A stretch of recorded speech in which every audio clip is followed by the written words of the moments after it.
آپ کو یاد ہوگا کہ بہت دعویٰ کیا جاتا تھا کہ نون میں سے شین نکلے گی، پھر کہا گیا نون میں سے شین ضرور نکلے گی، لیکن نون میں سے شین ابھی تک تو نہیں نکلی۔ تحریک انصاف میں سے بہت سی پارٹیاں نکل رہی ہیں، لیکن طاولہ تارڑ صاحب میں سنوا دیتا ہوں آپ کو دعویٰ جو ہے، کیونکہ وہ بڑے اپنے اعتماد کے ساتھ دعویٰ کیا گیا تھا۔ نون میں سے شین ضرور نکلے گی۔ میں اعلان کر رہا ہوں کہ نون لیگ سے شہباز لیگ یعنی شین لیگ انشاءاللہ الگ ہوگی۔ دسمبر جنوری میں نون سے شین لیگ نکلے گی۔ میں اس بات پر قائم ہوں کہ نون سے شین لیگ نکلے گی۔ مسلم لیگ شین بن کے رہے گی۔ کیا ابھی بھی کوئی امکان ہے کہ مسلم لیگ شین بن کے رہے گی؟ اللہ تعالیٰ شہباز شریف صاحب کو زندگی دے، وہ آخری دم تک اپنے بھائی کے وفادار رہیں گے۔ اور دیکھیے ماضی میں کیا ہوا، مشرف دور میں کیا ہوا، کب کیا پیشکشیں نہیں آئیں ان کے پاس۔ آپشن ہر انسان کے پاس ہوتا ہے۔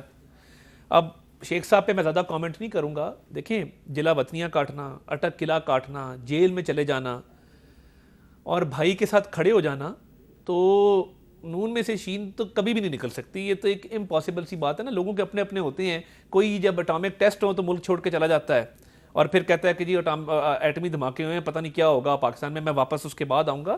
تو یہ لوگوں کی جو کیا سرائیاں اور پیش گوئیاں تھیں، یہ ساری شہباز شریف صاحب نے فیل کی ہیں۔ وہ نواز شریف کو والد کی جگہ رکھتے ہیں اور بڑے بھائی کے طور پہ، قائد کے طور پہ ان کے ساتھ ڈٹ کے کھڑے ہیں۔ شین کا سوال ہی پیدا نہیں ہوتا کہ کوئی ایسا معاملہ ہوتا ہے۔ اچھا، اپنا شعیب شاہین صاحب، یہ نون میں سے شین تو نہیں نکلی، لیکن آپ نہیں سمجھتے کہ اس طرح کے دعوے کرنے والے جو ان کی اکڑ نکل گئی ہے؟ دیکھیں، پیپلز پارٹی کے زمانے میں 40 میں سے 38 نکل گئے تھے جب بھٹو صاحب کو سیک کیا گیا تھا۔ صرف 2 ممبر سی کے رہے تھے، وہ سارے جو آپ نام لیں بڑے، مصطفیٰ جتوئی، مصطفیٰ کھار، حنیف رامے، کوثر نیازی، حفیظ پیرزادہ، جو آپ نام لیں، they were not with them۔ بے نظیر واپس آئی، ساری نئی یوتھ اس کے ساتھ گئی اور انہوں نے اقتدار سنبھالا۔ جو پہلا الیکشن ہوا، بیچ میں تو ایک غیر جماعتی ہوا تھا۔ آپ دیکھ لیں، جب نواز شریف صاحب ڈیل کر کے مشرف صاحب کے ساتھ چلے گئے، پی ایم ایل این میں سے ساری پی ایم ایل کیوں نکلی؟ ان کی 13 یا 15 سیٹیں تھیں اس وقت۔ لیکن جب یہ دونوں لیڈرشپ واپس آتی ہیں تو لوگ واپس ان کے پاس آ جاتے ہیں۔ تو اقتدار تو پچھلے سال چلا گیا تھا، تو پھر اس وقت نکل جاتے۔ جنہوں نے لوٹا بننا تھا، 25 ادھر بنے فیڈرل میں، 25 ادھر بن گئے۔ اور انہوں نے ایک بات صرف کر کے انہوں نے اپنا انجام دیکھ لیا۔ پنجاب میں 20 میں سے 17 سیٹیں جیتی پی ٹی آئی نے، اور وہ سارے لوٹے کے لوٹے فارغ ہو گئے۔ تو اب کوشچن یہ ہے کہ یہ بھی ان کے ساتھ وہی ہوگا۔ لیکن آج جب عدلیہ یہ کہنے پہ مجبور ہو جائے کہ ہمارے پاس کیا لینے آئے ہو، جاؤ پریس کانفرنس کرو، آپ کو پھر رہائی ملے گی، ہم تو آپ کو چھوڑ دیں گے، لیکن رہائی تب ملے گی۔ شیریں مزاری کو 5 دفعہ نہیں رہائی ملی جب تک پریس کانفرنس نہیں کی۔ علی محمد کو 6 دفعہ ضمانت ملی ہے، 7ویں مرتبہ گرفتار کیا۔ شکیل کو 8ویں مرتبہ گرفتار کیا۔ کوئی بندہ آپ نام اٹھا لیں۔ لیکن یہ سارے واقعات، یہ دونوں پارٹیاں جو بنی ہیں، یہ تو 9 مئی کے بعد بنی ہیں۔ تو میں آپ سے بار بار یہی پوچھ رہا ہوں کہ 9 مئی کا واقعہ جو ہے وہ ایک ڈیفائننگ فیکٹر نہیں بن گیا؟ کوئی ڈیفائننگ فیکٹر نہیں ہے۔ آپ ڈیفائننگ فیکٹر تو تب ہوگا کہ جب ووٹر چینج ہوگا، عوام چینج ہوگی۔ یہ جو سوکاٹ لیڈروں کو اٹھا رہے ہیں، اس میں 2 قسم کی کیٹیگریز ہیں۔ میں نے کہا نا 3 کبل کے بنا لیں۔ ایک وہ جو ڈیپوٹیشن پہ آئے تھے، اسٹیبلشمنٹ میں واپس چلے گئے۔ اچھا، یہ آپ مان رہے ہیں کہ ڈیپوٹیشن پہ آپ کی پارٹی میں لوگ آئے، ڈیپوٹیشن پہ آئے، بالکل آئے، اور لیے گئے، گلے سے لگائے گئے؟ گلے سے لگائے گئے، نہیں ہونے چاہیے تھے نا، نہیں ہونے چاہیے۔ تو ہم تو پہلے دن سے تو پھر اس کا نام اعتراض لگاتے تھے کہ ان کو نہیں لانا پاکستان تحریک چاہیے۔ انصاف نہیں، پاکستان تحریک ڈیپوٹیشن۔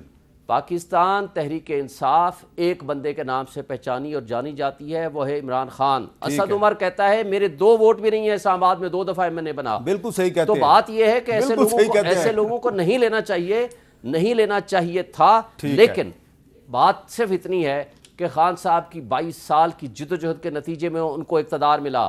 میرے بھائی فرما رہے تھے، تارڑ صاحب کا میں بہت احترام کرتا ہوں۔ آپ نے کہا کہ ڈیپوٹیشن پہ لوگ آئے، لوگ آتے ہیں جن کا، اب مجھے بتائیں، جب آپ ڈیپوٹیشن پہ لوگ، سن لیں، آج 9 مئی کے بعد نئے بندے آتے ہیں، مجھے یہ بتا دیں کیا کرائٹیریا یا ٹیسٹ ہے کہ پہلے وہ ٹیسٹ کوالیفائی کرے گا جی پھر ہم آپ کو پارٹی میں لیں گے؟ وہ کوئی ٹیسٹ تو ہے نہیں، ہر بندہ آزاد ہے، وہ آتا ہے کسی پارٹی میں۔ یہ کچھ نہیں ہوا تھا جو آج ہو رہا ہے۔ یہ جو کہہ رہے ہیں صرف ایک بات کر کے کہ اسٹیبلشمنٹ جی لے کر آئی ہے خان صاحب کو، ایک بات انہوں نے کی، انہوں نے خود پارٹی بنائی، اس کے لیے جدوجہد کی، محنت کی اور وزیر اعظم بنے۔ آپ نواز شریف صاحب کو کون لایا؟ جیلانی صاحب۔ اس کے بعد ضیاء الحق نے کہا کہ میری عمر لگ جائے، اور وہ لگ گئی ان کو۔ اچھا جی، بات یہ ہے نواز شریف کو آج پتہ نہیں طرح طرح کے لوگ بات کر رہے ہیں.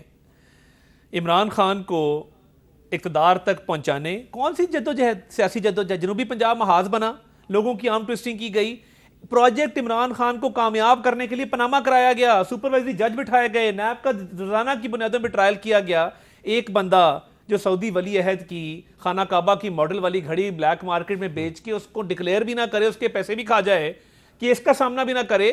کہاں نواز شریف اور کہاں عمران خان؟ وہ روز آتے تھے, عدالت میں کھڑے ہوتے تھے, ادھر دائرہ اختیار چیلنج, سٹے آرڈر, ہم آ نہیں سکتے, ہمیں سیکیورٹی تھریٹ ہے, اب میری ٹانگ میں درد ہے, اب میرے بازو میں درد ہے, اب میرے سر میں درد ہے, مجھے عدالت نہ بلائے, آنا ہے تو ٹوپی پہن کے آنا ہے. کیا بات کر رہے ہیں؟ ایک سوال, کیا یہ درست نہیں ہے کہ آج تحریک انصاف میں سے 2 پارٹیاں نکلی ہیں تو اسی طرح نکلی ہیں جس طرح مشرف دور میں مسلم لیگ نون میں سے مسلم لیگ کاف نکلی تھی؟ ہم جس فلٹریشن پروسیس دیکھیں, جو بدترین دور تھا ہمارا, یہ پچھلے 4 سال تھے نیازی حکومت کے.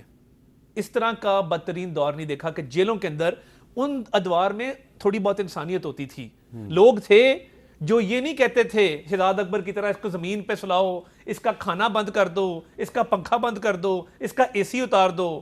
یہ جو پچھلے 4 سال ہوا ہے, بدترین ہم تشدد, ہم بدترین انتقامی سیاست. کیا صرف نیازی صاحب نے کیا یہ؟ نہیں, ان کے سہولت کار موجود تھے, اسٹیبلشمنٹ میں بیٹھے ان کے سہولت کار موجود تھے, میں بالکل اس سے انکار نہیں کرتا, مگر اس کی منشا پہ کیا نا. ہماری پارٹی مجھے بتا دیں ان 4 سال میں ایک بندہ ٹوٹا ہو. جو پنجاب اسمبلی کے 4 لوگ گئے تھے وہ بھی واپس آئے, کیونکہ ہم یہ چیز بھگت چکے تھے, نظریہ تھا, ہماری پارٹی کھڑی ہو گئی. یہ اب یہاں سے 4 لوگ توڑ کے, وہاں سے 4 لوگ توڑ کے, میری 22 سال کی جدوجہد, تو پھر سر پہ ٹوپی پہن کے کوٹ میں نہ آئے, آ کے توشہ خانہ کا حساب دے کہ اس اکاؤنٹ میں پیسے گئے ہیں, یہاں میں نے گھڑی بیچی ہے. دائرہ 6 سال لگے فورن فنڈنگ کو. نواز شریف کو وہ شیر کا بچہ ہے کہ وہ کھڑا ہو کے روز کہتا تھا میں ٹرائل کے لیے تیار ہوں, میرے پہ فرد جرم عائد کرو. یہ ادھر ٹوپی پہن کے بھی جو ہے وہ کاغذات پورے نہیں ہو رہے ہیں, میرے پاس ہے ہی نہیں کاغذ. اچھا, اب یہ بتائیں شعیب شاہین صاحب کہ آپ کہہ رہے ہیں کہ ووٹر نہیں ہلا, تو اگر ووٹر نہیں ہلا تو اس کا تو پیمانہ ہے کہ الیکشن ہو جائے, تو آپ کو لگتا ہے کہ 2023 میں الیکشن ہو جائے گا؟ دیکھیں, پہلی بات تو یہ ہے کہ میں آپ کے ساتھ کوئی اب نہیں, میں نے زور سوال زبردستی پوچھا ہے. والی بات کرتا میں ہوں نے تو صرف مجھے وہ سوال فروری پوچھا ہے. والا پہلا وہ اپنی سٹیٹمنٹ یاد آتی ہے. آپ ہی نے کہا تھا کہ الیکشن ہو جائیں گے, آپ کی رائے تھی کہ نہیں ہوں گے. میرا خیال تھا پنجاب اور کے پی کے الیکشن ہر حال میں ہوں گے, میں پٹیشن فائل کروں گا, اور کی بھی سپریم کورٹ نے 2 آرڈر بھی کیے لیکن نہیں امپلیمنٹیشن بھی. دوسری بات یہ ہے کہ اس وقت سچویشن یہ ہے کہ الیکشن ہو جانے چاہیے, ہماری یہ خواہش ہے, ورنہ آئین کی خلاف ورزی ہوگی. لیکن کچھ بھی ہو سکتا ہے, یہ پاکستان ہے. اگر مجھے بتائیں کہ 2 سپریم کورٹ کی ججمنٹ کے باوجود یہاں ہم الیکشن نہیں کرا سکے, تو مجھے بتائیں جو یہ کہتے تھے پی ڈی ایم کی جماعتوں والے سارے, یہ کہتے تھے کہ جناب یہ لکھا ہوا ہے 90 ڈیز میں الیکشن ہونے چاہیے, اگر نہیں ہوں گے تو آگے کیا لکھا ہوا ہے؟ آگے کچھ بھی نہیں ہے, ہم جب چاہیں الیکشن کرا دیں. اور یہی وہ آج کر سکتے ہیں. یہ چلے جائیں گے 8, 9 یا 10 کو جو بھی ان کی ڈیٹ بنتی ہے ڈیزالو کرنے کے بعد.